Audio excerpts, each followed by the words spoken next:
Welcome to By Career Talk sesi 1 bersama Komira Zahra selaku host yang akan menemani teman-teman selama 1,5 jam ke depan. BTW, gimana nih kabarnya teman-teman? Baik-baik aja kah? Atau ada yang lagi bimbang, sedih, bingung?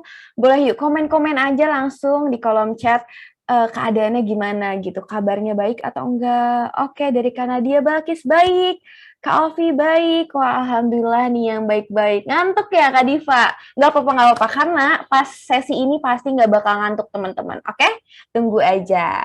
Nah, pada talk show sesi 1 ini, kita akan bahas mengenai gimana sih caranya menerapkan diversity di tempat kerja.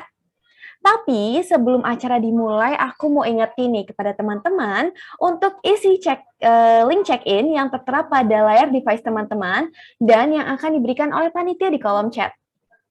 Aku mau ingetin juga atau mau ngasih tahu juga nih kepada teman-teman kalau ada beberapa rules yang harus teman-teman ikuti selama talk show ini berlangsung. Yang pertama, teman-teman diwajibkan untuk menyalakan kamera serta mematikan mikrofonnya selama acara berlangsung. Kedua, jika teman-teman ingin bertanya, diarahkan untuk menggunakan fitur raise hand sebagai tanda kalau mau bertanya. Ketiga, nih yang nanya e-sertifikat. Jika ingin mendapatkan e-sertifikat, teman-teman diharapkan stay dari awal hingga akhir talk show. Oke? Aman ya? Aman. Nah, aku juga mau kasih tahu kalau acara ini didukung oleh beberapa partner kita. Ada dari community partner yaitu Hima Visra, AMSA Unstrad, BEM FIBUI, BEM Kema Telkom University, Eko Prasetya Mulia, Hima Humas Vkom Unpad, Himakom UPJ, Warang FIBUI, Ikseda FIBUI, IMPI FTUI, IMS FTUI, dan SPA FEBUI. Tak lupa juga ada banyak perusahaan yang ikut serta pada virtual career fair kali ini yang diadakan oleh By Group. Nah, untuk teman-teman yang tanya-tanya nih, agenda kita hari ini ngapain aja sih? Yang pertama itu agendanya pembukaan, dilanjut dengan perkenalan 2 guest speaker kita hari ini, lalu sesi yang ditunggu-tunggu yaitu sesi diskusi serta tanya-jawab. Dan yang terakhir itu ada penutupan. Sebelum lanjut nih, aku mau ngasih tahu ke teman-teman kalau bakal ada 2 giveaway senilai 150.000 yang akan diberikan pada sesi ini. Cara gimana? Jadi untuk giveaway pertama nih teman-teman boleh upload aja keseruan atau ilmu yang kalian dapetin di sesi ini nantinya di Instastory teman-teman dan jangan lupa untuk tag @bikegp. Terus untuk giveaway kedua teman-teman juga diharapkan untuk fokus nih memperhatikan materinya karena bakal ada quiz di akhir sesi nanti. Oke? Aman. Lanjut aja, aku mau memperkenalkan guest speaker kita pada hari ini. Yang pertama ada Kak Rizky Pratama. Kak Rizky merupakan lulusan dari UNJ yang saat ini tengah bekerja sebagai Training and Development Consultant di Tokopedia. Oke, kepada Kak Rizky dipersilakan. Halo, selamat siang teman-teman semua. Halo Kak, siang. Ya, siang Kak Rizky. Gimana hari ini? Ya, gimana nih kabarnya teman-teman? Boleh di di kolom chat aja ya. Oke, aku kenalan dulu atau gimana, Kak Mira? Masih di mute, Kak? Boleh kenalin diri ya dulu aja, Kak. Oke, teman-teman semua, perkenalkan nama aku Rizky Pratama Satria, tapi karena nama Rizky kacangan banget di Indonesia ya, jadi aku di kantor tuh lebih dikenal dengan nama Tama, gitu, karena nama belakangnya Pratama, dipanggilnya Tama. Aku lulusan UNJ seperti yang tertampil di layar, lulus tahun 2017 dan saat ini bekerja sebagai Training and Development Consultant di salah satu perusahaan teknologi yang cukup besar di Indonesia, yaitu Tokopedia. Nanti kita saling sharing bareng ya, gimana sih cara ngelola diversity di dunia kerja. Karena kan di dunia kerja itu banyak banget pasti perbedaan-perbedaannya. Contoh kayak di keluarga aja deh ya.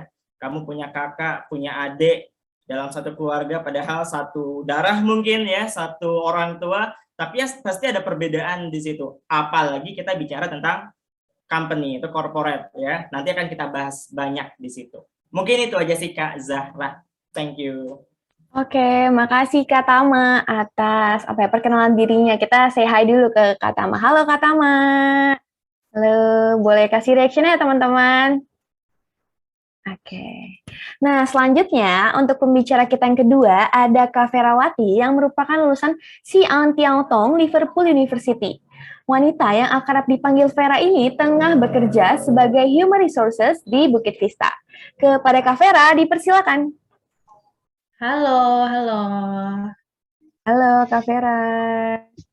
Oke, ini langsung ini ya, introduce myself. Oke, so hai semua, nama aku Ferawati, tapi biasanya dipanggil Vera aja. Jadi aku lulusan dari Xi'an Liverpool University di China, and aku sekarang kerja sebagai Human Resources di property management startup namanya Bukit Vista. Dan tadi kayak Kak Tama udah bilang, kita hari ini bakal ngomongin tentang diversity in workplace dan semoga kita semua bisa belajar banyak ya di talk show hari ini. Ya, yeah, back to you, Zara. Oke, makasih Kak Vera. Halo Kak Vera. Yuk kabar-kabarnya gimana nih? Baik ya Kak ya?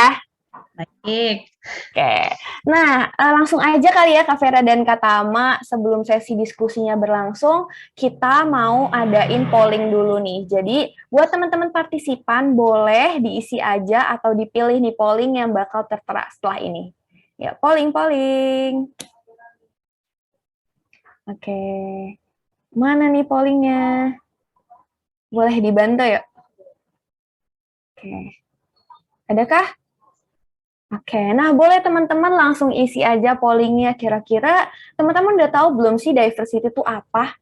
Oke, udah ada yang isi. Wah, rata-rata pada tahu nih. Ya, yang belum isi, lanjut terus.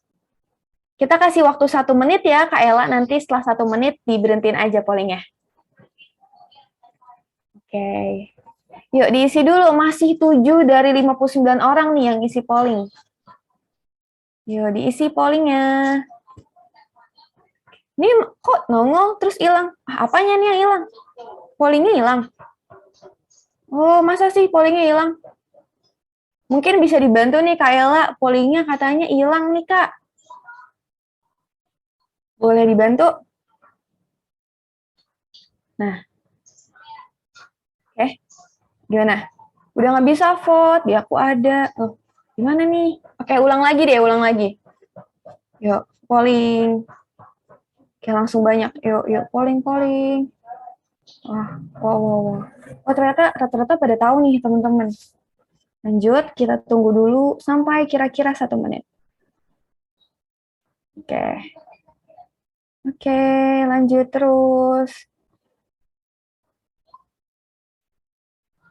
Oke, 44 orang yang udah isi dari 60 orang. Lanjut sisanya. Oke. Terus. Nah, boleh di-share Kak Ella. Oke, ternyata sebanyak 67% atau 30 dari 45 yang isi itu udah tahu tentang diversity. Tapi 15 dari 45-nya belum tahu nih. Jadi mungkin langsung aja kita tanya nih ke Kak Tama dan Kak Vera. Apa sih sebenarnya yang dimaksud dengan diversity? Boleh mungkin dari Kak Vera dulu. Menurut Kak Vera, apa sih diversity itu? Oke, thank you Amira. Jadi diversity itu kalau misalnya ditranslate ke bahasa Indo tuh keanekaragaman ya. Dan keanekaragaman ini include in a lot of different aspect gitu. Jadi banyak aspek yang mencakup keanekaragaman ini. Jadi bisa society, bisa tradisi, bisa culture juga, bisa tentang gender, race dan teman-temannya gitu. Ya pokoknya at the end of the day diversity ini yang membuat seorang individu tuh unik dan interesting gitu ya. Jadi sebenarnya diversity itu definisinya nggak gitu terlalu kompleks. Cuman pokoknya kita ingat aja, pokoknya kalau keanekaragaman itu diversity gitu. Dan ya itu sih sebenarnya dari aku.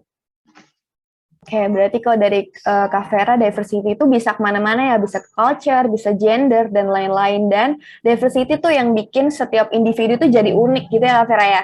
Oh, betul. Oke, kalau dari Kak Tama gimana Kak, menurut Kak Tama? Oke, tadi sebetulnya Kak Vera udah kasih introduce ya, pengantar. Diversity secara bahasa sederhananya adalah perbedaan.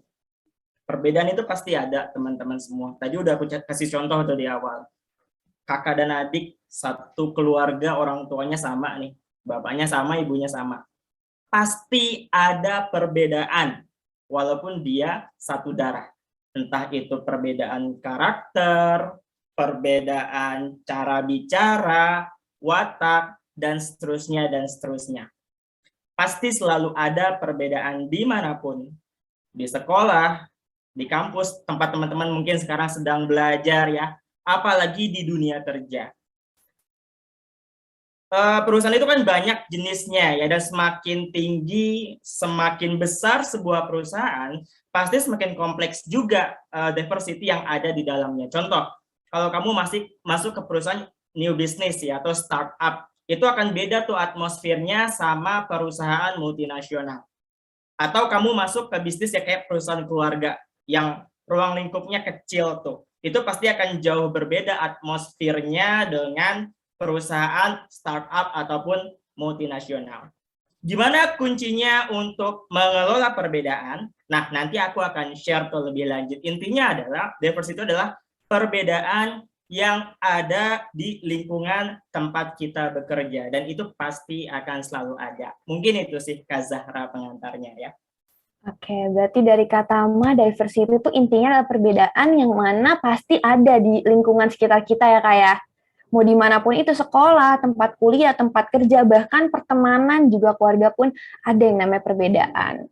Oke, lanjut ke pertanyaan selanjutnya nih. Oke, kalau untuk perusahaan Kak, diversity itu apa sih dan penting nggak sih sebenarnya buat perusahaan untuk mengelola diversity apa antar karyawannya gitu? Kalau dari Kak Rizky gimana Kak? Kak Tama. Oke, kenapa sih dan penting nggak sih perbedaan dalam sebuah perusahaan? Kalau ditanya penting, penting. Tergantung arahnya kemana. Karena perbedaan di sini, kalau misalnya kita bisa membawa diri dan kita punya lead yang wise gitu ya, bisa mengarah pada hal yang positif. Tapi kalau misalnya kita tidak bisa membawa diri, maka hasilnya pun akan kurang positif gitu. Banyak aku pengalaman lulus tahun 2017 sampai sekarang kerja, banyak nih teman-temanku gitu kan, karena mungkin tersyak dan lain sebagainya, ngerasa wah gue nggak kuat nih kerja di sini, gini banget, dan seterusnya dan seterusnya. Gimana sih cara mensiasati itu semua? Sebetulnya gampang teman-teman. Ada 3 rumus kuncinya. Yang pertama, kamu harus bisa menjadi seorang pengamat, observer ya, pengamat yang baik, bisa membawa dan melihat situasi.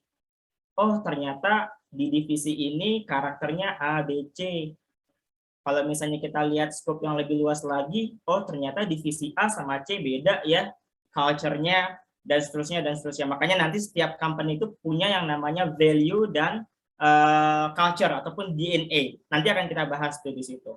Observer, kita harus bisa menjadi pengamat yang baik. Yang kedua, interpersonal skills. Managing stakeholders itu salah satu soft skill yang harus teman-teman miliki ketika nanti memasuki dunia kerja. Sekali lagi, interpersonal skills, managing stakeholders itu salah satu keterampilan yang harus teman-teman miliki ketika memasuki dunia kerja, ya.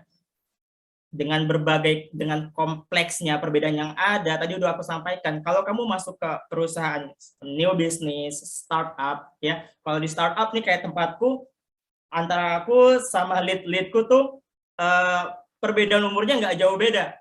Jadi yang senior itu lulusan lahiran tahun 93 atau 95. Jadi ketika kita meeting, kita masih bisa kayak lu gue, menurut lu gimana Tam? Menurut gue gini sih Kak, better kita begini, begini, begini. Komunikasinya masih bisa cair tuh. Tapi kalau misalnya di multinasional ya, barangkali kamu nanti kerja langsung dengan ekspatriat, dengan bule langsung gitu kan. Nah itu nanti akan beda lagi tuh. Bisnis etikanya bakal beda lagi, komunikasi bisnisnya akan beda lagi. Nah, setelah kamu bisa managing stakeholders lewat interpersonal skills, yang ketiga adalah kemampuan berkomunikasi. Kemampuan berkomunikasi. Ya, sederhana, komunikasi dalam bisnis itu ada dua, vertikal sama horizontal. Ya, gimana caranya biar bisa bagus komunikasi? Basic lagi nih. 3 kata sakti yang harus teman-teman miliki. Pertama, maaf. Yang kedua, tolong. Dan yang ketiga, terima kasih. Nah, kalau ketiga basic komunikasi ini kamu bisa, kamu punya, nah akan lancar juga nanti ya teman-teman melakukan komunikasi vertikal maupun horizontal gitu teman-teman. Dan masih banyak lagi sebetulnya nanti teknik-teknik komunikasi, gimana sih cara, waduh nih gue berhadapan dengan lead yang luar biasa strictnya, rigidnya, itu nanti akan kita kupas tuntas di bagian culture. Seperti itu Kak Zahra kalau dari aku. Oke, dari kata Tama tuh ya teman-teman, tadi berarti diversity itu penting, tapi tergantung arahnya kemana. Kalau misalkan bisa membawa diri kitanya, hasilnya pasti positif untuk karir ke depannya. Nah, gimana tuh cara mensiasatinya biar perubahan atau perbedaannya itu positif? Yang pertama, kita harus bisa jadi pengamat gitu ya Kak. Jadi pengamat, jadi observer, kita lihat dan kita lihat nih situasinya gimana dan kita mau bawa situasi ini seperti apa gitu.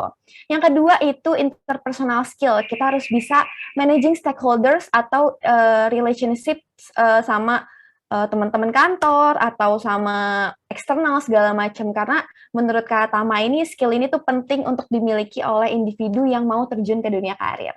Dan yang terakhir nih, yang sederhana banget sebenarnya, tapi nggak kalah penting, yaitu communication skill. Jadi komunikasi itu sederhana, harus bisa komunikasi secara horizontal sama vertikal.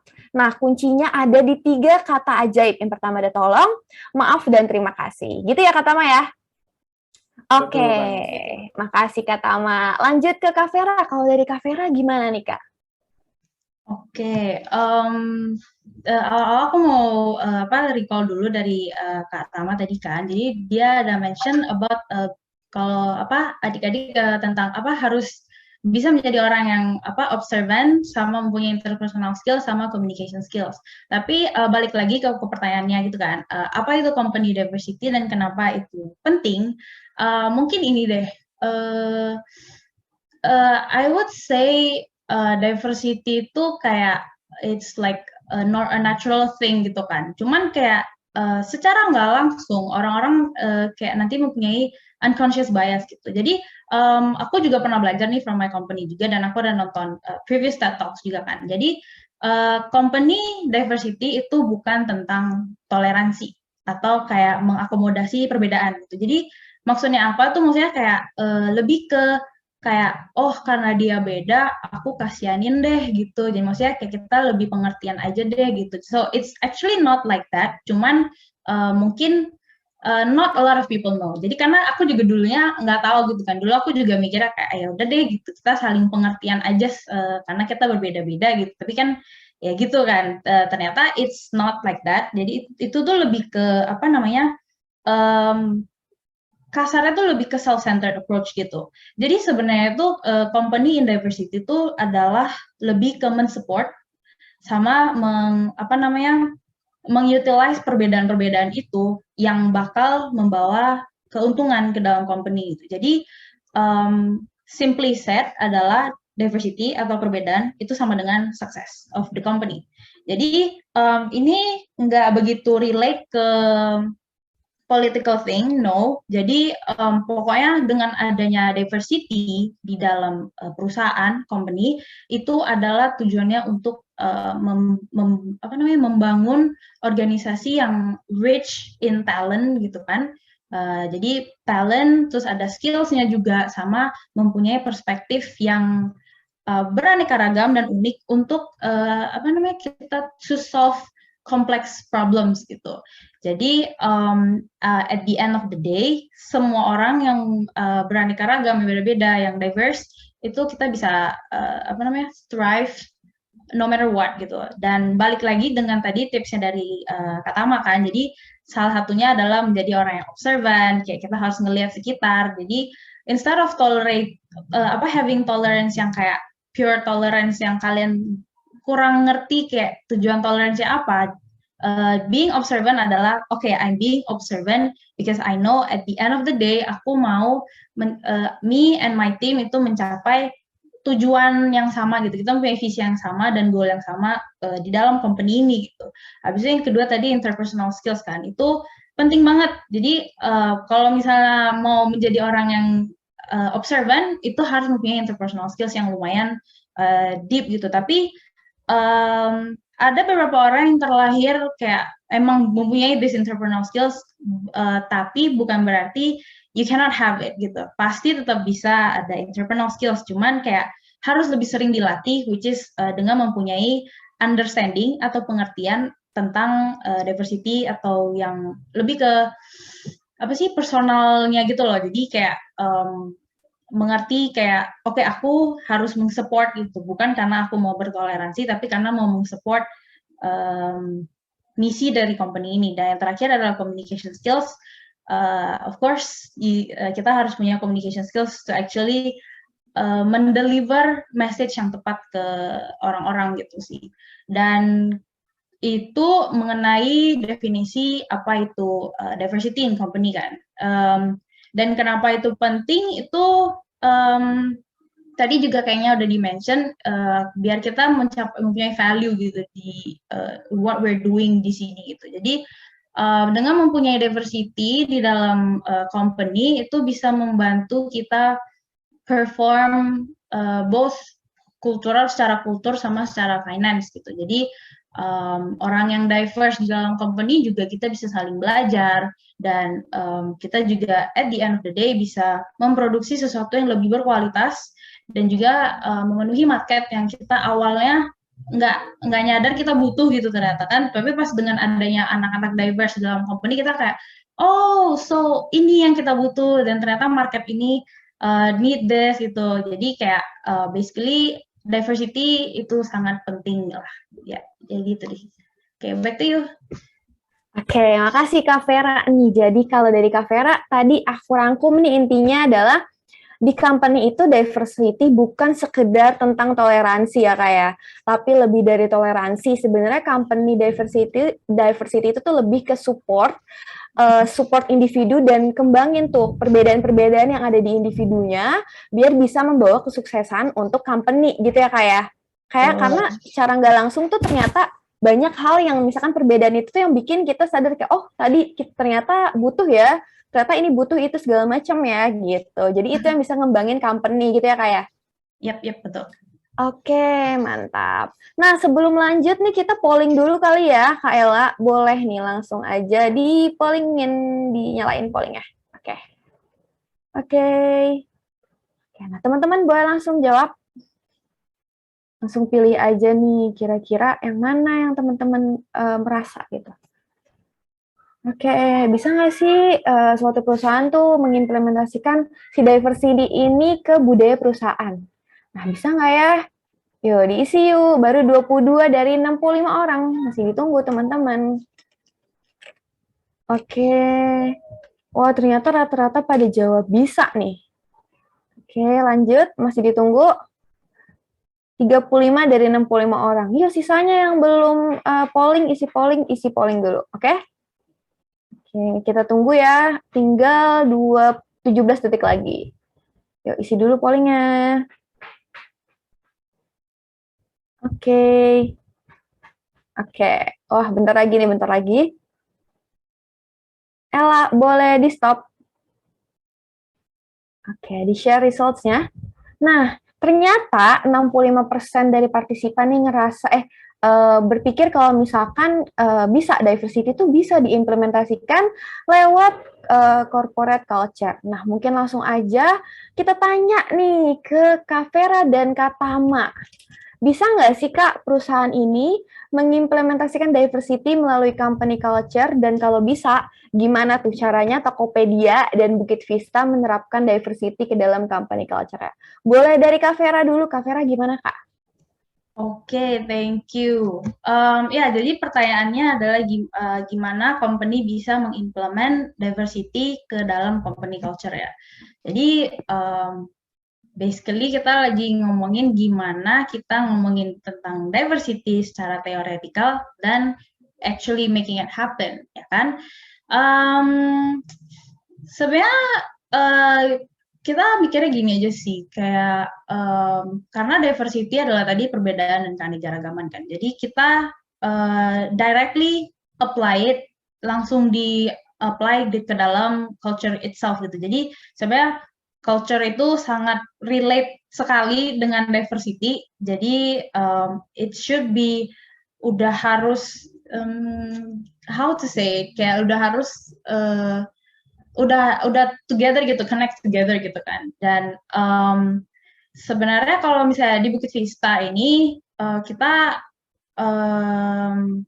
jadi kita nih ada core values yang kayak principles gitu di dalam company. Jadi itu di mana core values ini kita harus benar-benar kayak meng-apply-kan di dalam company. So core values ini kita ada 8 gitu kan. Jadi kayak ada various gitu. It's not something yang kita cuman kayak papang di website, enggak. Jadi itu udah menjadi culture kita. Jadi orang-orang yang di dalam company itu secara tidak langsung harus bisa meng-apply dan they have to show themselves kalau mereka tuh bisa meng-apply core values ini. Dan core values ini secara nggak langsung meng-support diversity. Contohnya misalnya stepping on toes. Jadi kita salah satu core values yang namanya step on toes itu basically mengencourage semuanya untuk nge-share their idea gitu. No matter posisinya apa gitu, mau kalian senior, junior, atau leader itu pokoknya we're very open gitu kan to any ideas. Jadi itu secara langsung juga kayak kita welcome diversity to our culture. Jadi mau gimana pun kayak beraneka ragamannya, kita pasti selalu kayak welcome gitu. And kita tuh nggak ada standard of, I don't know how to say, I think like nggak ada standard of perfectness. Jadi kita nggak nganggap beda-beda ras, beda-beda sosial, beda-beda level itu sebagai defisiensi gitu. Jadi kayak at the end of the day semua orang mempunyai opportunity untuk memberikan value dalam company gitu. Terus gimana kita implement diversity juga? Salah satunya juga I think it's communication sih. Jadi kita di company itu our main language that is used itu pakai bahasa English kan. Kenapa?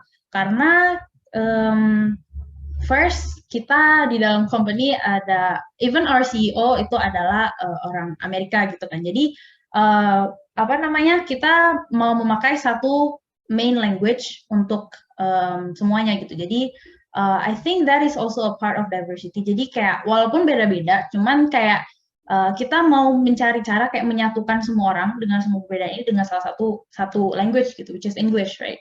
And then I think that is like secara nggak langsung kita mengimplement diversity again in the company culture. So it's basically about accepting the differences and kayak menerima perbedaannya dan gimana kita bereaksi terhadap perbedaan itu gitu. Dan jadi bukan kita menolak perbedaan, enggak, kita menerima dan kita ngerasa kayak oh mungkin ini bisa berguna untuk company kita, oh mungkin ini bisa berguna untuk perkembangan masing-masing orang juga. Jadi kayak kita menerima that differences kan. Terus and I think at the end of the day again kan kalau ngomongin company culture itu biasanya yang maksudnya come up with the idea tuh biasa HR gitu kan. Tapi again, at the end of the day itu apalagi diversity ya, it's not something that the human resource team should be fixing, enggak. Tapi tentunya itu adalah sesuatu yang semua orang responsible for. Jadi there are a lot of things that we can do untuk to implement diversity. Contohnya kayak tadi stepping on toes, kayak ada ide di share semuanya, no matter what your background is gitu kan. Terus I think that's all sih from me. Oke, berarti kalau dari Kak Vera tadi diversity itu sangat relate dengan culture perusahaan yang mana tuh secara nggak langsung nempel ya kayak satu sama lain saling berkaitan. Terus kalau di Bukit Vista ini sangat open ide-ide dari karyawannya, dari orang-orang di sana yang punya opportunity dan value bisa memberikan value ke perusahaan gitu. Jadi dari ide-ide itu akhirnya dikembangin yang mana nanti bakal membantu menyukseskan perusahaan gitu ya Kak ya? Oke. Betul. Nah, kalau dari Kak Tama, boleh Kak Tama, gimana sih Tokopedia mengimplementasikan diversity itu? Oke, thank you Kak Zahra. Tadi udah disinggung sih sama Kak Vera. Jadi gini teman-teman, tadi kan kita udah diskusi, yang namanya perbedaan dimanapun itu pasti akan selalu ada, termasuk di keluarga, apalagi di perusahaan yang begitu kompleks ya. Semakin besar perusahaan yang kamu masuki, multinasional atau mungkin BUMN ya, big corporate, itu pasti semakin kompleks lagi perbedaannya. Bagaimana caranya agar semua orang ya, semua individu dari mulai di level staff sampai ke CEO tetap satu payung, satu suhu, satu visi. Company culture adalah jawabannya. Dia bertindak, dia berucap, dia berpikir. Ketika dia menjadi bagian dari perusahaan itu, company culture adalah pedomannya. Kalau di Tokopedia, kita nyebutnya karyawan tuh nakama ya. Jadi semua nakama tuh udah dikenalin tuh visi Tokopedia sampai ke 3 DNA yang kita miliki dari mulai dia onboarding gitu. Kita punya visi Democratize Commerce Through Technology. Jadi tujuan kita kerja di Tokopedia tuh bukan untuk menguasai pasar. Jadi ya kita di sini ingin memberikan demokratisasi ekonomi buat masyarakat Indonesia secara luas. Orang-orang yang kerja, orang-orang yang tinggal di pedalaman gitu ya, mungkin di kampung, kalau misalnya mau buka bisnis nggak usah harus nyewa ruko, ngeluarin modal gede, lewat Tokopedia dia udah bisa jualan secara online di situ. Itu visi yang ditanamkan pertama kali itu ketika kita onboarding. Terus yang kedua, kita punya 3 DNA. Nah ini nih yang wajib diketahui dan juga diterapkan oleh semua nakama Tokopedia ya, mulai dari associate level sampai ke CEO level. Ada 3. Yang pertama, focus on consumer. Kemudian yang kedua itu growth mindset. Dan yang ketiga, make it happen, make it better. Nah, 3 DNA ini nih yang menjadi pedoman kita dalam mengelola diversity yang ada di Tokopedia.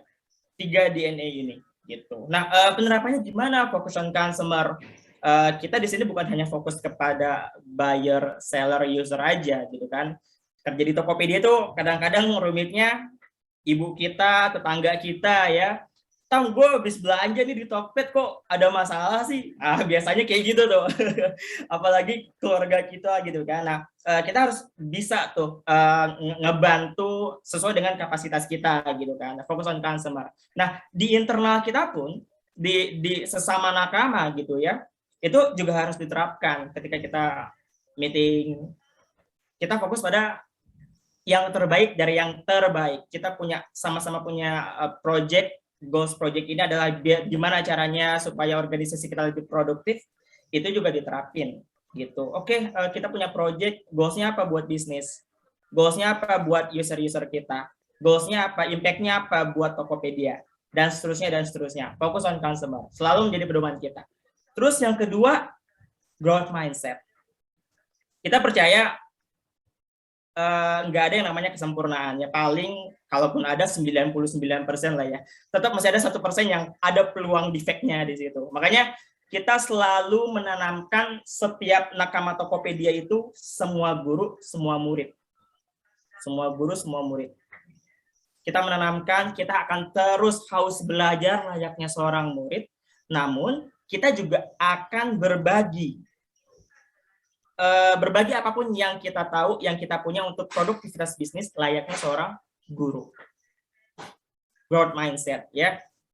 Kita growing sama-sama di sini, kita upskill sama-sama di sini. Nah, itu salah satu cara juga tuh untuk mengelola perbedaan-perbedaan yang ada di Tokopedia. Dalam satu divisi deh, ya kan? Dalam satu divisi ada misalnya satu karyawan dia punya ide project, ya udah kita rembukin sama-sama tuh. Makanya kan biasanya ada flow-nya di situ.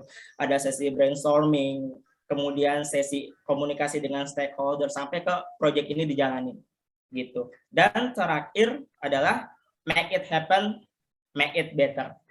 Mulai aja dulu, kalau campaign kita dulu ya, mulai aja dulu karena kita tuh selalu ada, selalu bisa. Jadi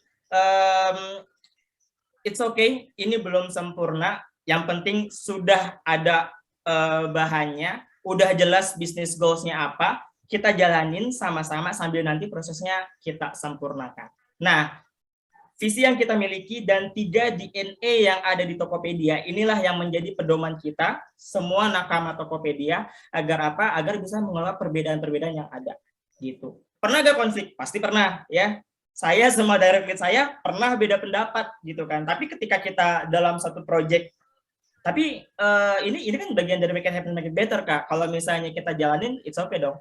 Boleh sih, Tam. Ya udah, goals, gitu. Selalu seperti itu.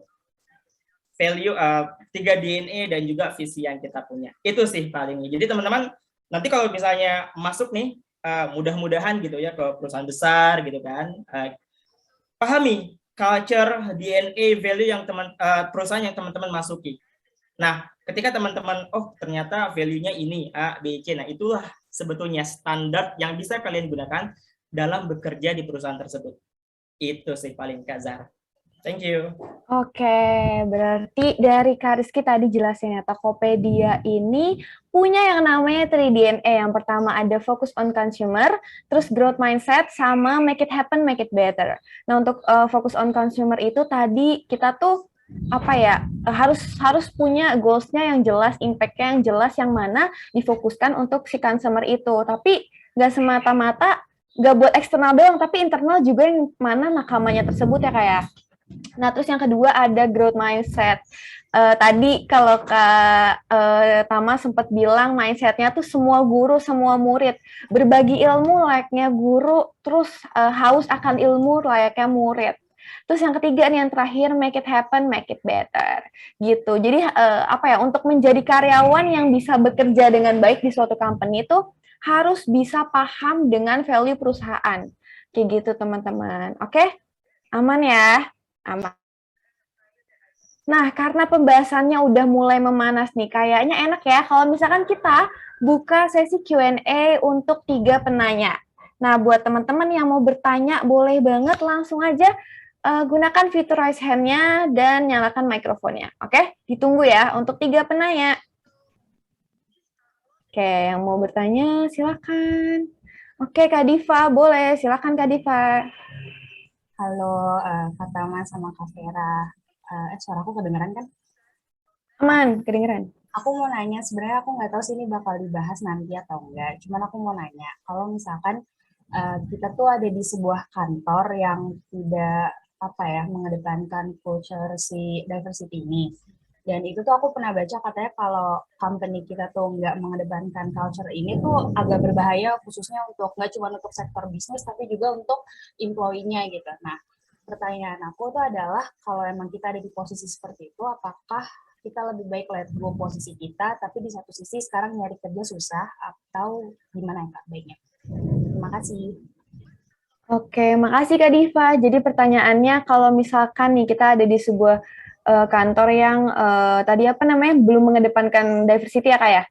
Ya, terus kalau misalkan kita ada di situ, apakah kita harus let go atau enggak nih? Karena katanya dengar-dengar dan baca-baca itu bakal berbahaya buat company-nya. Mungkin boleh dari Kak Tama dulu, gimana kalau Kak Tama? Oke, thank you Diva, pertanyaannya bagus banget, susah banget nih aku sampai, waduh, gue jawab apa deh? Pertama Diva, value DNA itu bukan itu cuma bukan sebatas kata-kata ya, tapi sesuatu yang tertulis, kira-kira begitu. Dia nggak bakal jalan, dia nggak bakal hidup kalau orang-orang yang ada di dalamnya tidak menerapkan itu, ya kan? Jadi intinya adalah ada pada people-nya, karena kalau ada pepatah bijak, build people means build the business. Jadi kalau misalnya orang-orang ini memang udah kebentuk ya, bagus, maka bisnis itu pun akan berkembang juga. akan bagus juga gitu. Dan itu yang kita lakukan di Tokopedia, semua nakama, 3 DNA yang kita punya. Terus gimana nih kalau misalnya gue masuk perusahaan yang sebenarnya punya value, punya DNA, tapi nggak dijalanin tuh. Apakah gue harus cabut atau tetap bertahan? Nah, jawabannya adalah 3 tips yang saya sampaikan di awal. Pertama, jadilah pengamat yang baik ya. Terus yang kedua, interpersonal skills, dan yang ketiga, komunikasi. Bahwa tidak ada yang sempurna itu pasti ya. Bisa nggak kita menjadi pionir perubahan di situ? Kalau misalnya kamu bisa ya menjadi employees yang membawa perubahan di situ, terus juga bisa menstimulus produktivitas, itu akan menjadi poin plus buat kamu. Aku kalau misalnya pindah ke perusahaan lain gitu ya, contoh kayak waktu aku pindah dari tempat yang lama ke Tokopedia, dengan DNA yang kita punya, kita juga harus tetap menanamkan nih, gue di sini mau ngapain? Apakah di sini gue cuma pengen dapat gaji, asuransi, dan benefit aja atau enggak? Makanya kan kalau dalam teori kebutuhan Maslow yang paling tinggi itu aktualisasi ya. Yang pertama itu fisiologis ya, kemudian yang paling tinggi itu aktualisasi. Nah, ukur dulu tuh kebutuhan kamu di mana. Kalau misalnya kamu, gue yang penting kerja, nggak nganggur, dapat gaji, toh kalau gue berobat dapat benefit asuransi, ya udah kamu akan selesai sampai di situ, gitu kan? Atau kalau misalnya kamu sampai level sosial aja, yang penting gue punya temen di kantor, teman buat gibah gitu kan, teman buat ngobrol ini itu, ya udah bakal selesai di situ. Tapi kalau misalnya kamu di level tertinggi, aktualisasi, maka ya kamu bisa menjadi pionir perubahan di situ. Nah, kalau aku mencoba untuk bergerak dari situ, dari teori kebutuhan Maslow ya, coba untuk aktualisasi. Amati dulu, oh ternyata, ya kayak aku kan training development ya, training development kebetulan di operations area. Jadi kalau di Tokopedia itu ada 2 jenis learning development, ada yang di people, ada yang di operations. Nah, aku tuh di operations. Ya. Pertama kali aku masuk, oh ternyata masih begini nih prosesnya nih, ada yang harus diimprove. Ya udah, dengan 3 DNA yang kita miliki, make it happen, make it better, growth mindset, sampaikan ide-ide kita. Kak, better gini deh. Kita harus desain learning journey itu dari A sampai Z. Kita harus punya yang namanya training need analysis, kemudian juga metode development, jangan cuma training aja nih, ada yang namanya coaching gitu kan, ada mentoring dan seterusnya. Coba untuk aktualisasi. Ya, kalau kamu sudah sampai ke tahap itu, dimanapun kamu berada, kamu akan menjadi bintang. Dimanapun kamu berada, kamu akan menjadi bintang. Mungkin itu sih masukan dari aku. Thank you, pertanyaannya bagus ya. Oke, berarti aku ulang ya, kalau dari Kak Tama tadi tuh berarti nggak cuma value yang perusahaan kasih ke kita, tapi kita juga harus tahu kita goals-nya ke depannya bareng perusahaan mau apa gitu ya, kayak berarti kita harus menyelaraskan value perusahaan dengan goals kita gitu ya, kayak. Oke. Nah, kalau dari Kak Vera gimana, Kak? Oke, aku setuju sih sama Kak Tama, itu pertanyaan Diva bagus banget. Jadi sebenarnya tadi kan pertanyaan terakhirnya adalah whether mau di bring up atau cabut dari company-nya kan. Back again dengan tadi yang Kak Tama udah bilang, jadi di teorikalnya itu ada namanya Maslow pyramid ya kan. Jadi dia ada 5 gitu. Jadi pokoknya paling rendah itu di mana kita kerja atau hidup untuk memenuhi physiological needs, sama yang paling terakhir adalah self actualization. Nah, itu kalau disimpelin di Bukit Vista juga kita pakai banget itu kan. Jadi piramid juga. Jadi yang paling pertama itu kita biasa panggil orang we call them job tendency. Jadi orang meng-apply kerjaan untuk fulfill their physiological needs aja. Jadi orang yang cari job gitu kan. Terus yang kedua adalah career. Orang yang apply kerjaan benar-benar untuk mau improve their career gitu. Yang ketiga adalah calling. Nah, calling ini adalah bagian yang self-actualization itu. Nah, balik lagi ke Diva. Apakah Diva join company-nya ini sebagai candidate atau employee yang mana nih? Yang job, career, atau calling? Nah, kalau misalnya Diva adalah orang yang calling atau ada memiliki self-actualization, berarti secara secara nggak langsung you care about the company and you want to improve the company kan, which is membawa diversity ini.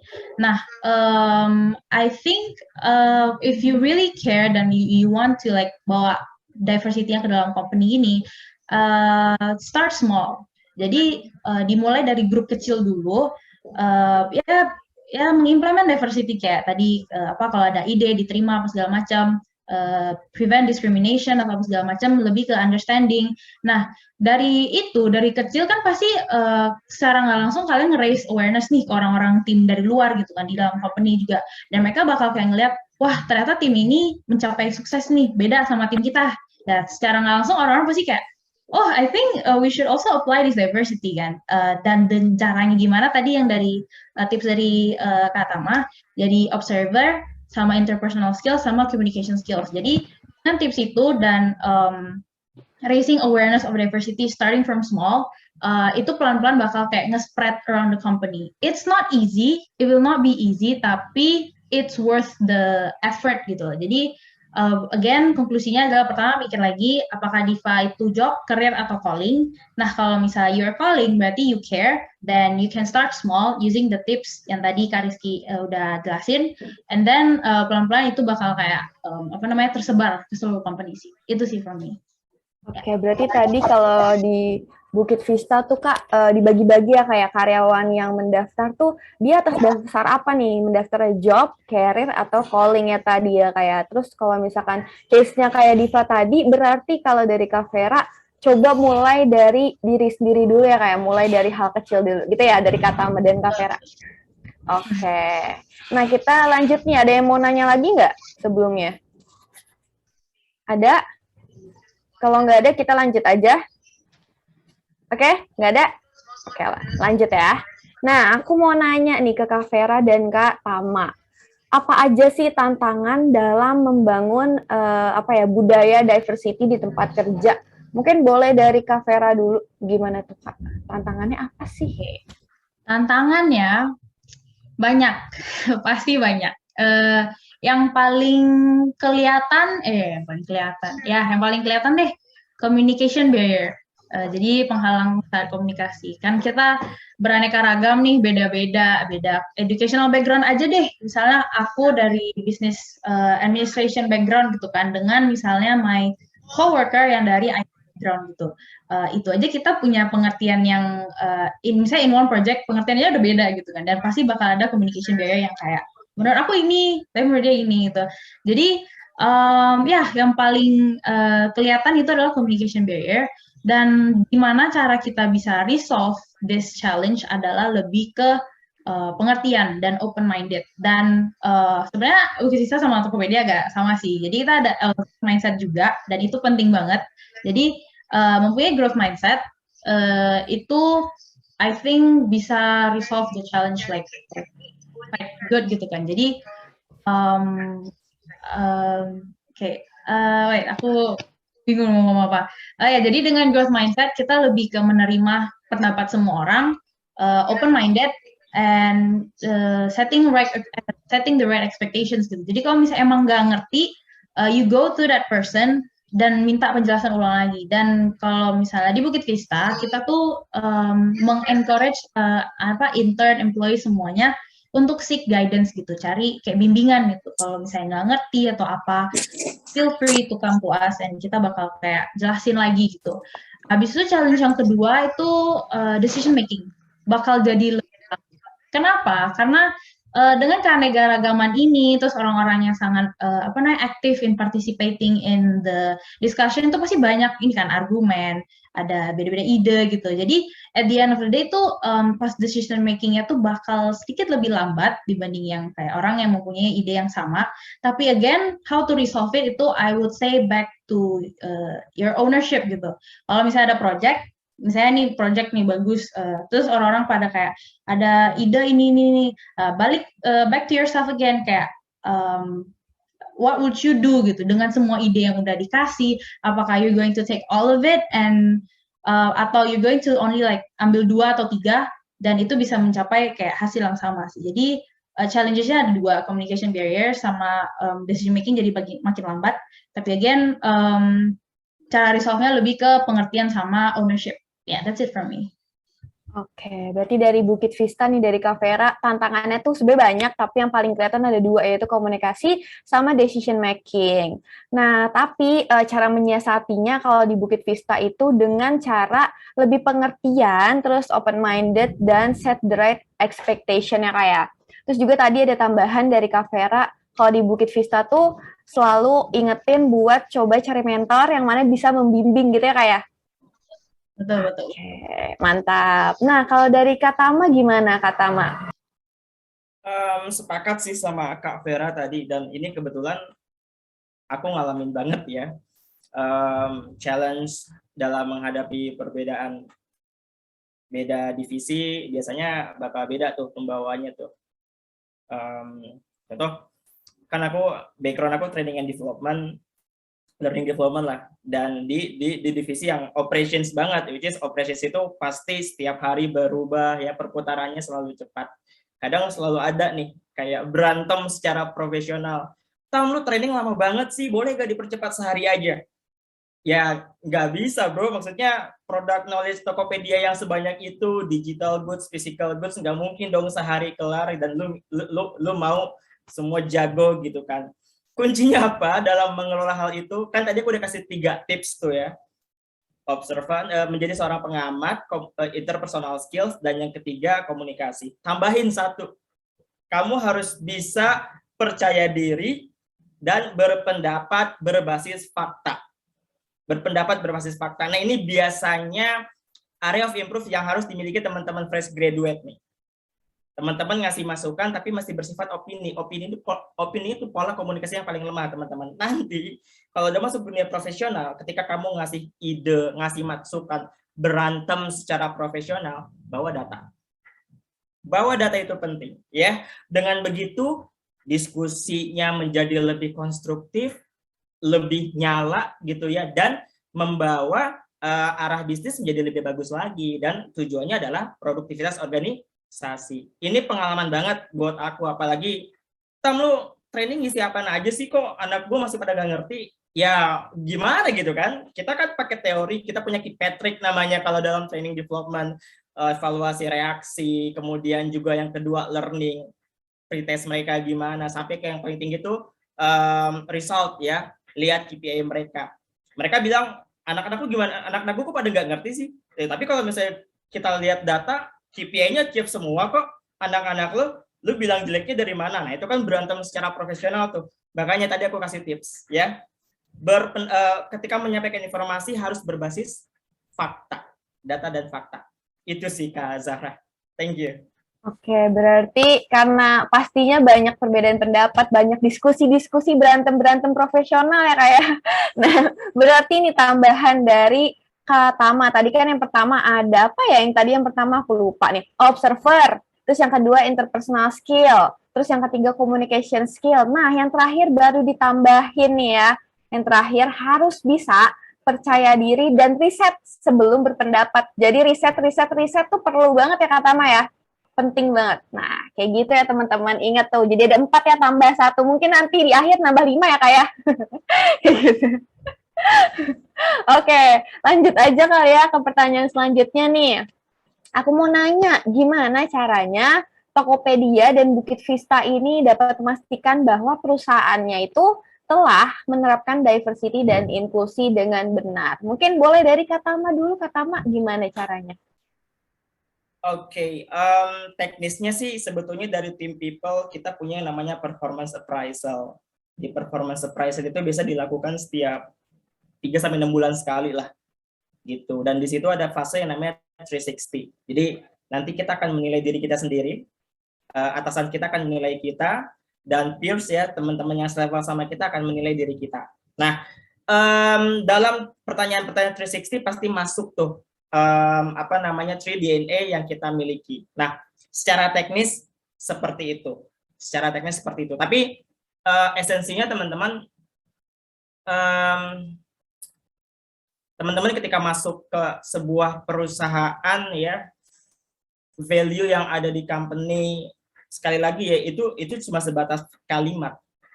Ketika value itu bisa hidup atau tidak, itu balik lagi ke orang-orang yang ada di organisasi tersebut. Makanya dimanapun teman-teman berada, kalau aku kasih masukan ya, harus bisa sampai ke level kelima kebutuhan Maslow yang tadi aku sampaikan, aktualisasi diri. Gue masuk ke sini mau ngapain nih? Apa yang mau gue kasih buat bisnis ini? Apa yang bisa gue berikan ya? Apa yang menjadikan pembeda antara gue dengan teman-teman gue yang lain? It's okay to be ambitious, nggak apa-apa ya. Jadi ambis tuh nggak apa-apa. Yang penting tetap kita bisa wise juga, bijak gitu teman-teman. Itu sih ya teman-teman ya. Thank you, Nazara. Oke, berarti kalau secara teknis itu ada tim yang namanya performance appraisal itu ya kayak, jadi nanti menilai diri sendiri, terus atasan menilai kita, sama peers atau rekan-rekan kerja kita tuh menilai kita.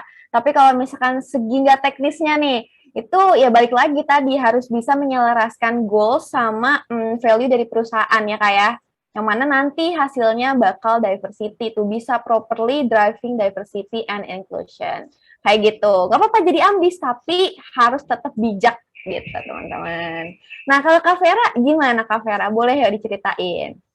Oke, hampir mirip ya sama sistem Tokopedia. Jadi apa tadi kayak appraisal kan, tapi kalau misalnya di Bukit Vista kita lebih bilangnya recognition gitu. Jadi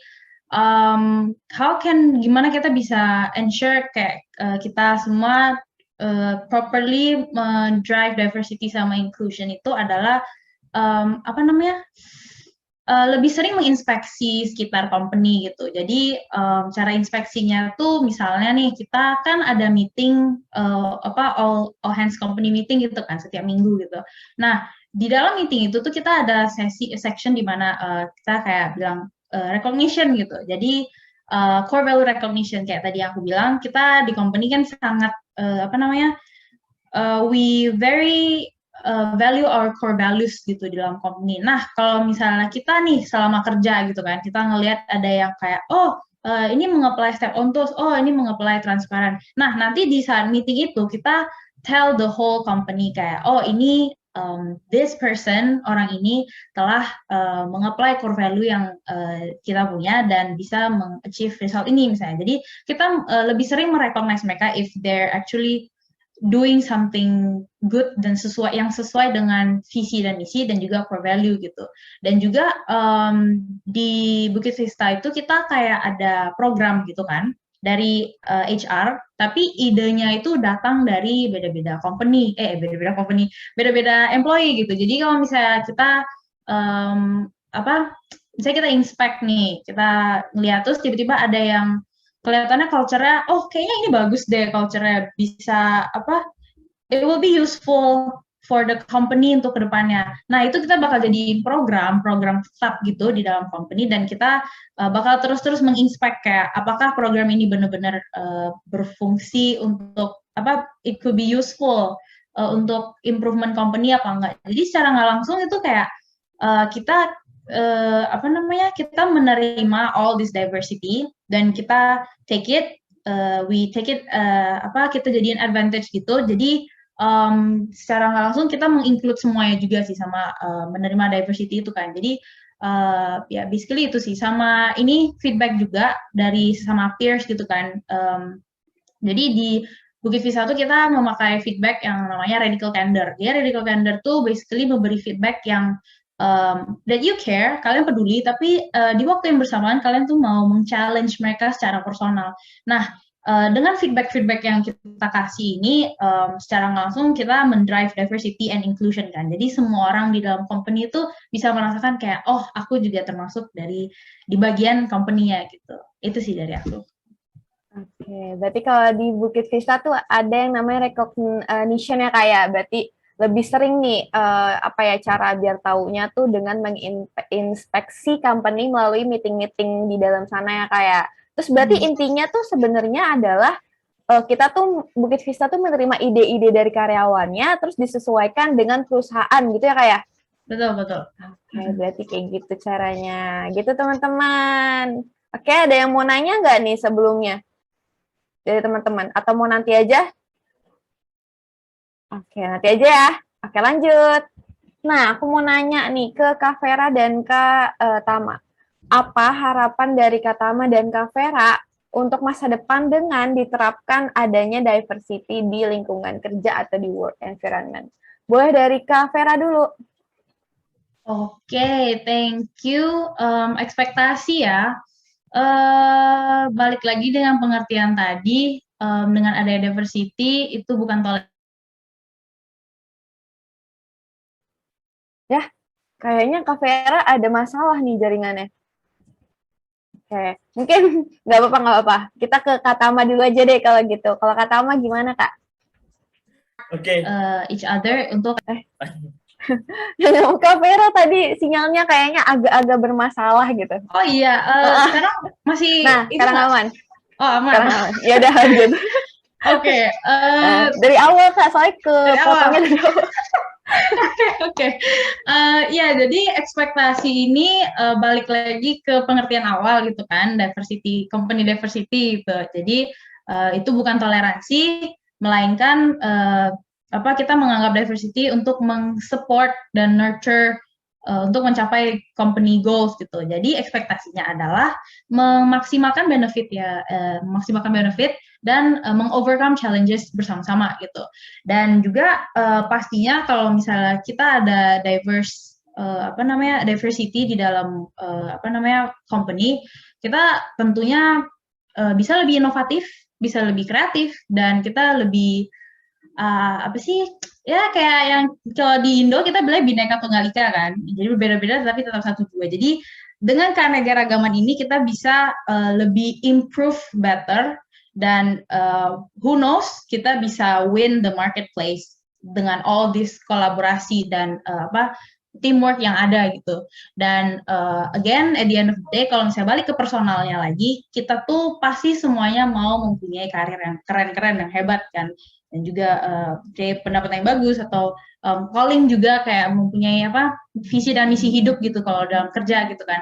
Dan pastinya dengan adanya diversity di dalam company, kita bisa make it more special and meaningful. And pastinya lebih bisa efektif kalau dikerjakan bareng-bareng gitu. And dunia itu berubah guys, berevolusi, dan kita juga harus ikut berevolusi. And also the culture.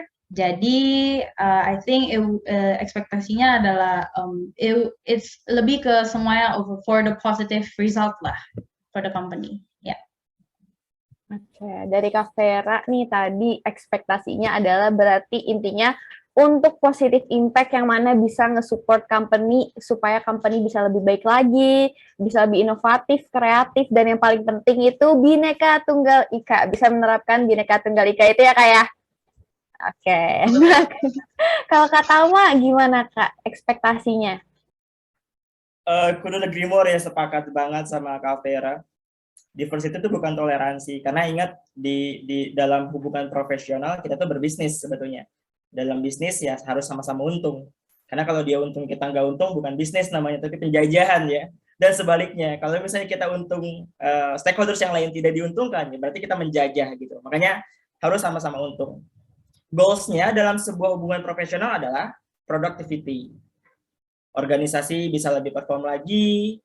Kalau misalnya organisasi perform ya berarti setiap individu yang ada di organisasi tersebut bisa perform lebih bagus lagi. Paling itu sih ya. Yang penting teman-teman intinya arahnya adalah productivity sih. Performance and productivity. Gitu. Thank you. Oke, dari Kak Tama berarti harus sama-sama untung dan goals-nya adalah productivity dan performance dari karyawan serta perusahaannya gitu ya Kak ya? Ya karena mau gimana pun kalau produktif nih performance-nya naik pasti kan juga bisa berimpact positif ya kayak ke perusahaan ya. Betul. Ya, ke kita juga siapa tahu gajinya bisa naik, ada bonus dan segala macam ya kan Kak? Nah itu yang paling penting ya. Iya.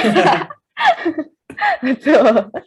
Nah, a few more things nih before the end of our session. Isi lagi polling, abis ini ada polling biar kita tahu nih teman-teman di sini tuh dapat ilmu baru nggak sih setelah sesi diskusi barusan gitu. Nah, teman-teman yuk pollingnya. Nah, gue ya, bentar nih belum, ternyata yang itu bikin pollingnya masih agak kesulitan ternyata. Udah belum nih pollingnya?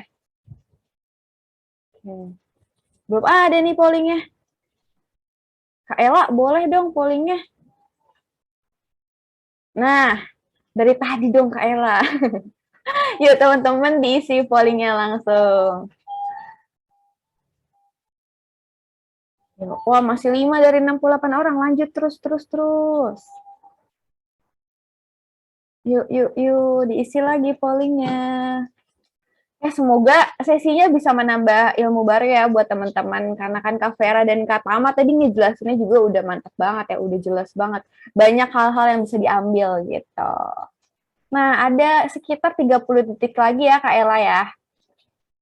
Oke, yang belum isi, boleh diisi. Ayo, masih ditungguin, diisi. Ayo, yuk, ditungguin yuk. Tinggal 15 detik lagi. Oke. Belum? Tunggu. Ayo Kak Ella, bentar lagi nih, pollingnya ditutup. Oke, Kak Ella, udah. Oke, di-share. Nah, ternyata hasil dari pollingnya, alhamdulillah ya, sebanyak 56% orang merasa kalau misalkan udah dapat ilmu baru nih, nilainya 4 lah, lumayan lah ya 4 ya, di atas, di bawahnya 5 gitu, masih oke gitu. Nah, sisanya di urutan 2 ada 5, dari 34%, dan 3 itu 10%. Yeay, alhamdulillah. Nah, oke, kita lanjut aja nih karena sepertinya masih banyak yang harus dibahas dan mungkin teman-teman masih penasaran, kita buka aja sesi Q&A untuk teman-teman yang mau bertanya. Nah, langsung gunakan aja fitur raise hand-nya dan nyalakan kameranya ya, teman-teman. Yuk, ditunggu yang mau bertanya. Yuk, yang mau nanya siapa? Boleh ditunggu. Wah, nggak ada nih. Beneran? Pasti ada dong, malu-malu nggak sih? Malu-malu nih. Yuk, tanya-tanya yuk. Yuk, Kak. Siapa nih? Mungkin ada yang mau nanya. Aku tunjuk kali ya? Wah, serem nih kalau ditunjuk. Aduh, ditunjuk kali ya? Mungkin boleh dari Kak Denis tuh kayaknya. Boleh nanya. Oke, aku mau nanya deh ke Kak Tama dan juga ke Kak Vera ya. Sebelumnya aku mau bilang thank you dulu karena aku dapat banyak banget ilmu dan pembelajaran juga tentang diversity in company dan lain-lain gitu. Tapi kalau aku sendiri mungkin yang masih kuliah dan juga on the way ini misalnya kita kayak mau kerja di corporate company dan segala macam gitu. Menurut kakak-kakak apa aja sih yang sebenarnya harus kita prepare kalau misalkan kita mau masuk ke company yang emang bener-bener diverse gitu. Karena kan kadang kita masih ada yang namanya culture shock, ada yang masih namanya kayak kita bingung nih kalau harus bereaksi seperti apa kalau ada di company yang diverse. Kalau aku sih dari aku kayak gitu. Thank you. Oke, thank you Denis.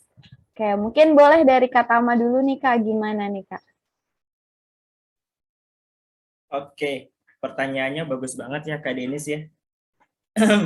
Apa sih yang harus di-prepare sebelum kita masuk ke dunia kerja, apalagi perusahaan yang diverse gitu ya.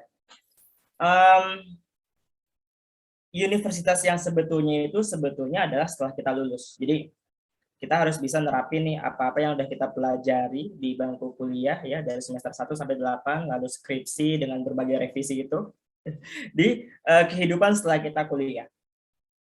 Gimana cara kita mempersiapkannya? Kebanyakan teman-teman di dunia kerja itu yang dibutuhkan sebagian besar itu ilmu-ilmu lapangan gitu, bukan ilmu-ilmu yang kita pelajari di bangku kuliah.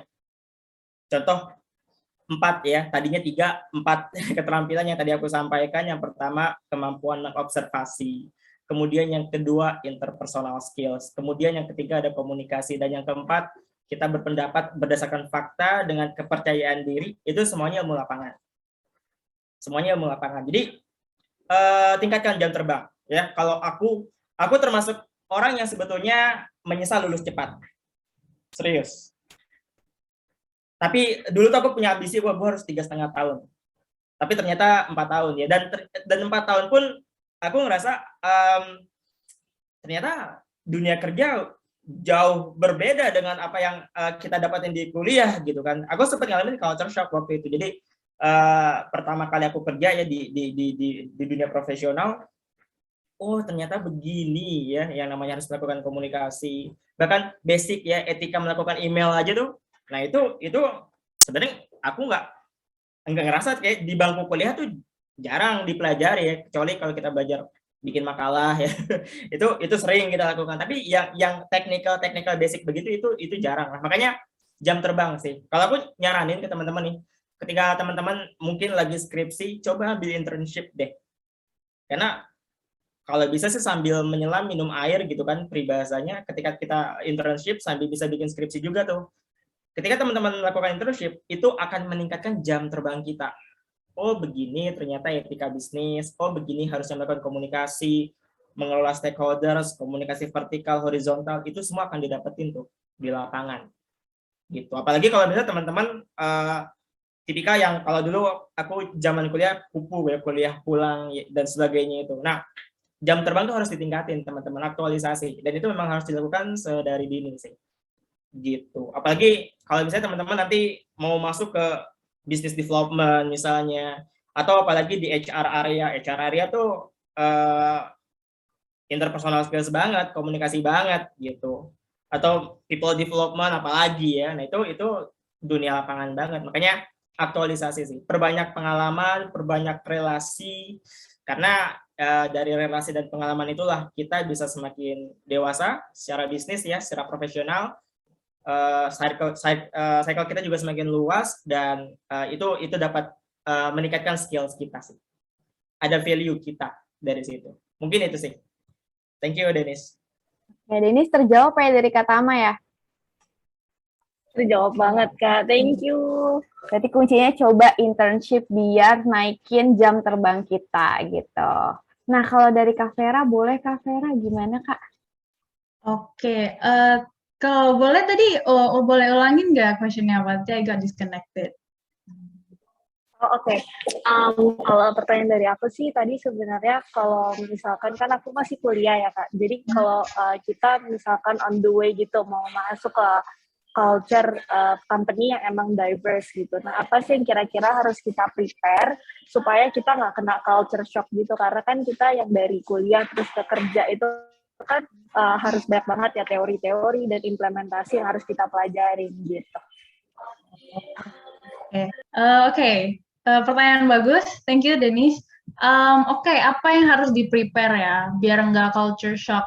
Ini aku kasih tips based on HR perspektif, apalagi yang onboarding anak-anak baru kan, yang selalu kadang culture shock tiba-tiba gitu kan.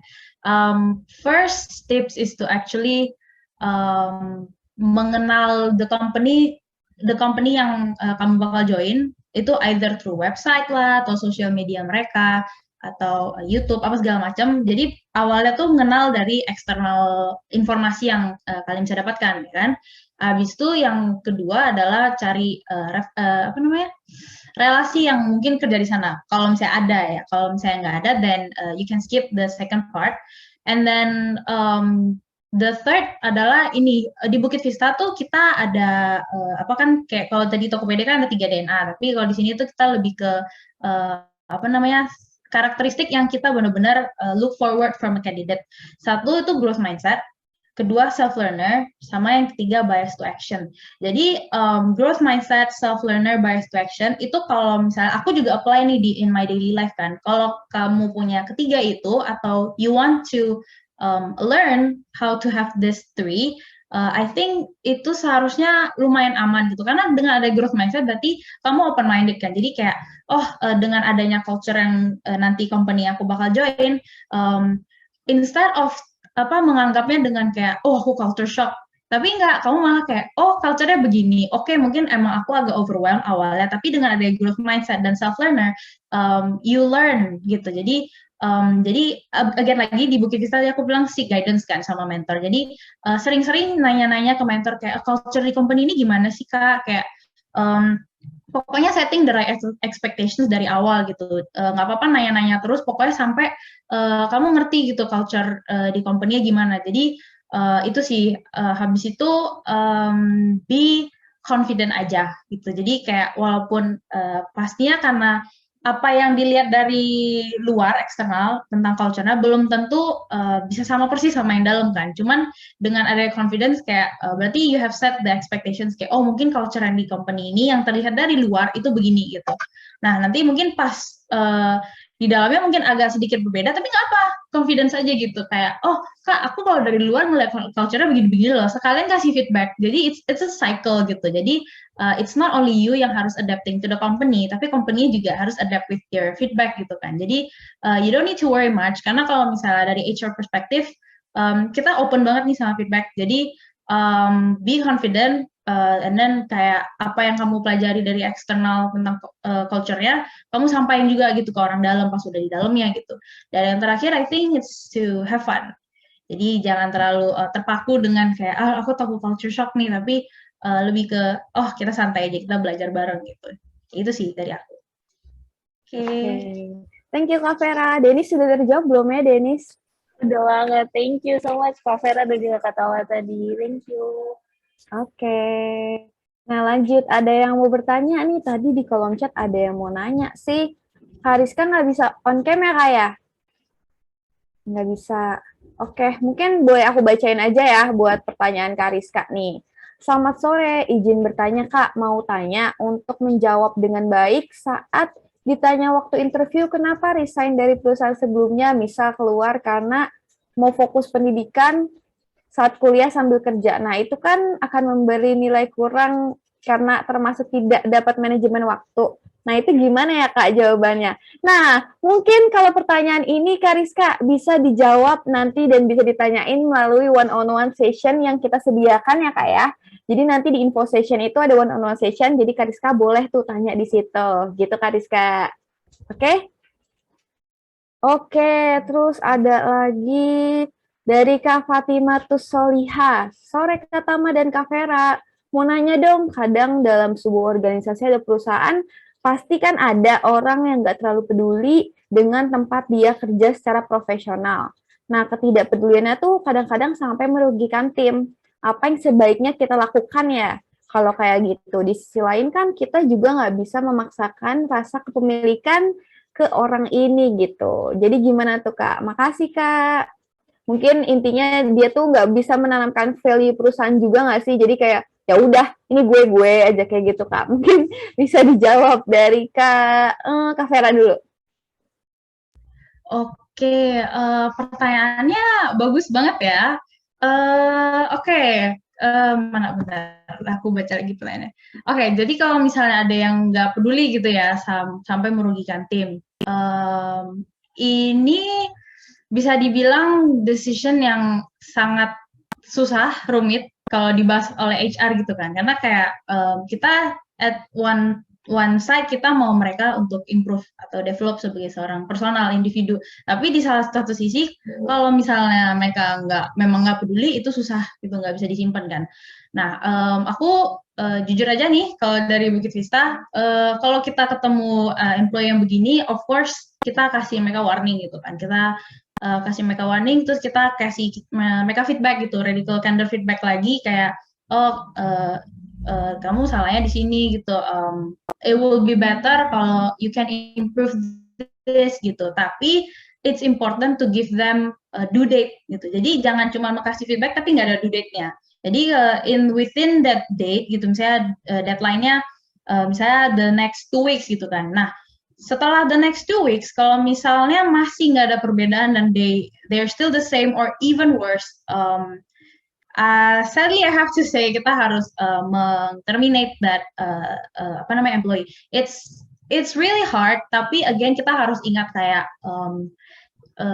kalau misalnya kita menyimpan employee atau orang yang emang nggak ada motivasi nih untuk bekerja atau memberi value kepada company dan ujung-ujungnya kan itu will be bad for both sides kan, itu untuk dia juga dan untuk company-nya juga gitu. Jadi it will be great kalau misalnya kita detach gitu. Jadi sebenarnya it's not easy, tapi kalau misalnya emang mereka nggak mau berubah atau mereka nggak peduli, dan kita harus say bye-bye mereka sih, itu sih ya.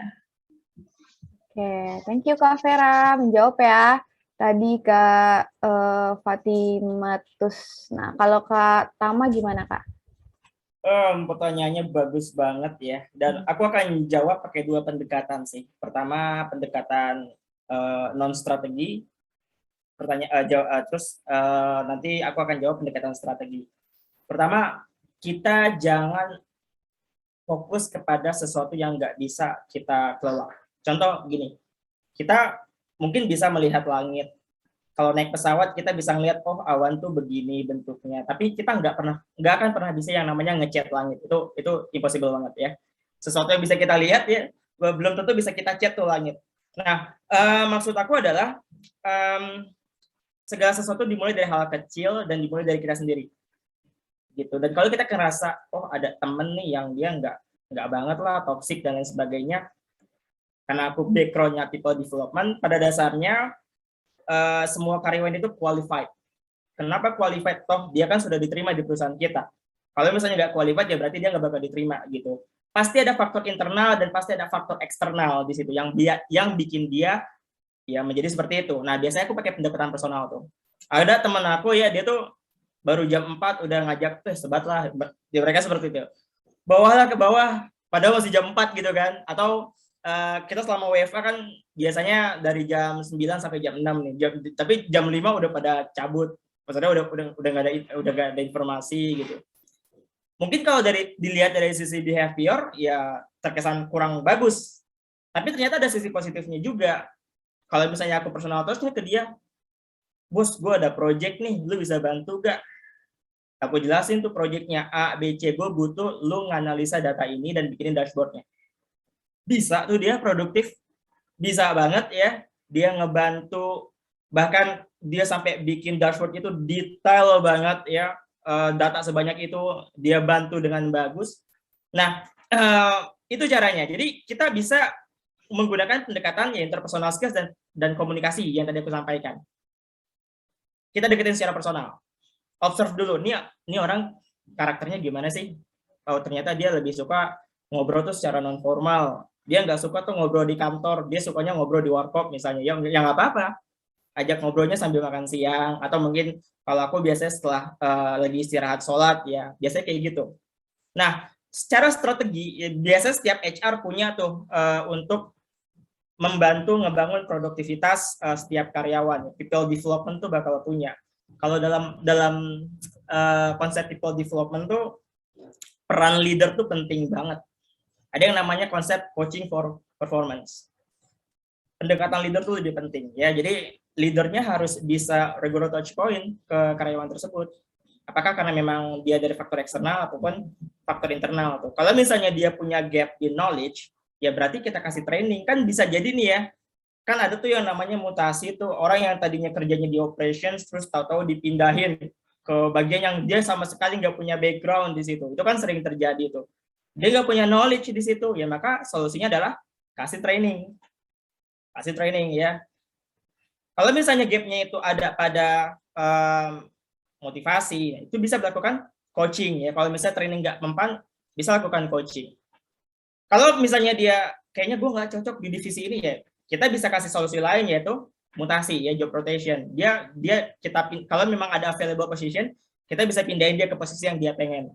Tapi kalau memang dia nggak punya sense of belonging lagi di perusahaan kita juga bisa bantu dia.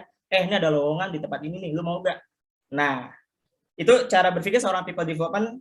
Kalau dari aku biasanya seperti itu. Tapi sekali lagi sih konsepnya, aku percaya setiap employees yang ada di perusahaan itu mereka punya background yang bagus ya. Tinggal gimana caranya seorang leader dan kita nih sebagai partnernya dia bisa ngemotivasi dia bisa lebih produktif lagi. Makanya kalau aku sih berulang kali mengatakan ketika kita masuk ke suatu tempat, lihat kebutuhan Maslow yang tadi aku sampaikan. Kalau kita cuma sebatas ya udah gue gajian ya selesai sampai di situ aja. Walaupun itu bukan sesuatu yang salah juga ya. Aku nggak nyalahin orang yang kerja karena gaji, it's okay, itu kan pilihan dia. Yang penting dia bagus lah kerjanya. Tapi kalau misalnya kita bisa lebih tinggi ya, aktualisasi, kita bisa ngebangun motivasi teman kita jadi lebih bagus lagi, itu kan bisa lebih bagus lagi ya. Mungkin itu sih kalau dari aku, dari strategik dan strategiknya. Thank you. Oke, makasih Kak Tama. Terjawab ya. Kak Fatima tuh sangat informatif dan inspiratif. Nah, ada lagi yang mau nanya atau udah dulu nih? Oke, udah? Udah dulu ya berarti ya? Nah, ya udah nih, karena tadi kan udah ada sesi tanya jawab, diskusi panjang lebar, pokoknya udah banyak banget ya ilmu-ilmu yang apa ya bisa teman-teman ambil nih. Harusnya sekarang udah siap dong ya teman-teman kalau kita kuis. Siap lah ya, gampang kok pertanyaannya. Kuisnya juga gampang, pokoknya nanti aku bakal bacain pertanyaan. Terus kalian nih di sini langsung jawab aja cepet-cepetan di kolom chat. Nanti yang paling cepat dan paling benar jawabnya bakal jadi pemenangnya. Gitu ya. Oke? Aman ya? Aman. Aman ya? Oke, aku mau tanya nih sekarang ya. Jadi tadi kan Kak Tama apa ya, sempet ngasih tahu nih 4 tips gimana cara ngembangin diri di tempat kerja. Tapi kayaknya 4 tips banyak ya. Mungkin teman-teman boleh nih tulis aja 2 tips yang dari 4 tips tersebut yang teman-teman tadi ingat ada apa aja tuh. Dari tadi tuh Kak Tama mention terus, mungkin teman-teman harus ingat ya. Ayo minimal 2 tips ya yang paling banyak kalau bisa 4-4-nya mantep banget. Yang paling banyak dan paling bener itu jadi pemenangnya. Nah, tadi ada apa aja tuh? Kita harus bisa apa. Ayo. Oke, Kak Amanda udah 1. Ada lagi? Wah, banyak. Oke, kita sambil lihat-lihat dulu. Oke. Ya, keduluan Kak Denis. Ada lagi nggak nih? Oke, ada lagi? Ada lagi nggak? Nih, ada interpersonal skill nih, ada komunikasi, observer, berkemampuan berkomunikasi, terus apa lagi ya? Rata-rata pada jawabnya komunikasi sama observer. Nah, lagi nih, ayo kita tungguin. Sampai, bentar lagi kali ya. Udah ada yang benar belum ya? Ini Kak Tama, udah ada yang benar nggak Kak Tama nih dari sini? Dari chat-chat, kolom chat. Kalau aku lihat sih, kan tadi aku jawabnya 4 ya. Ada nih 1. Ada ya? Karosa ya. Karosa. Karosa. Boleh mungkin Karosa nih belum on cam nih. Kita lihat dulu nih wajahnya nih. Wajah pemenangnya Karosa tadi. Yang jawab jadi observer, interpersonal skill, communication skill, sama komunikasi itu berbasis data gitu. Mana nih Karosa? Boleh Karosa on mic dulu. Halo Kak.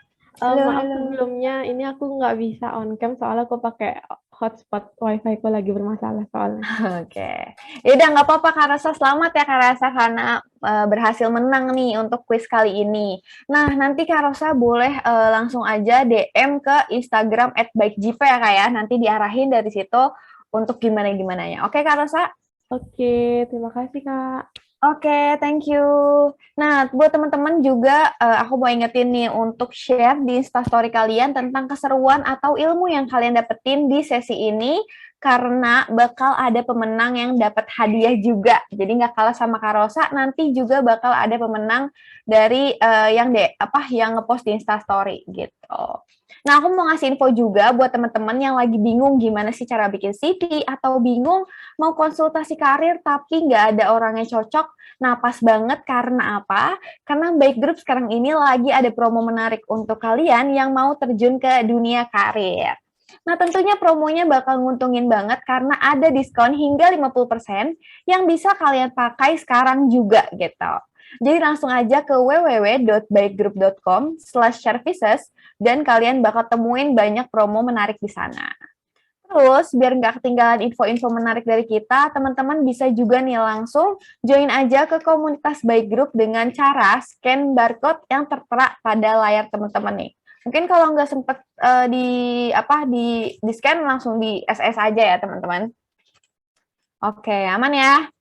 Nah, sebelum kebersamaan kita berakhir nih, aku mau ajak teman-teman buat on cam dulu biar kita bisa sama-sama bareng foto bareng Kak Rizky dan Kak Vera gitu. Jadi buat Kak Rizky sama Kak Vera juga teman-teman partisipan boleh berikan senyuman terbaiknya dan pada on cam semua ya.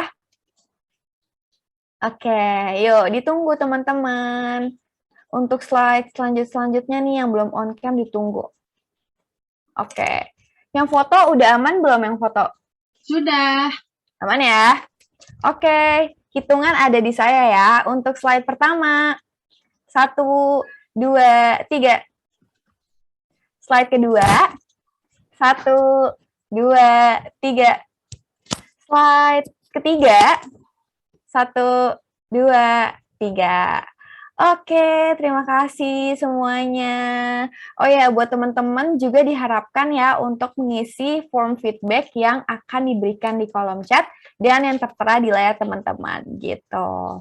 Nah, udah selesai nih. Terima kasih ya kepada teman-teman atas antusiasmenya yang luar biasa selama mengikuti rangkaian pada hari ini. Terima kasih juga nih kepada Kak Rizky, juga Kak Vera yang sudah menyempatkan untuk hadir sebagai narasumber di tengah-tengah kita semua gitu. Semoga ilmunya bermanfaat dan kita bisa bertemu di lain kesempatan ya Kak Vera dan Kak Tama. Oke, nah untuk next session di Baik Career Talks bakal bahas tentang sustainability. Teman-teman boleh join lagi nanti di jam 4 sore ya. Oke, saya selaku host pamit undur diri, tetap jaga kesehatan dan semangat ya teman-teman. Sampai bertemu di acara selanjutnya. Dadah. Terima kasih semuanya. Thank you, thank you. See you. Thank you. We Yeah, can thank you. take a long way. We'll get there even if it takes all night. We'll talk until the morning. Don't tell me that you're fine if you're not fine. And if it's only pleasure that you're seeking, then I'll be penciling you in for the weekend. Forget about the white noise. It's chocolate and pajamas till the whole world fades.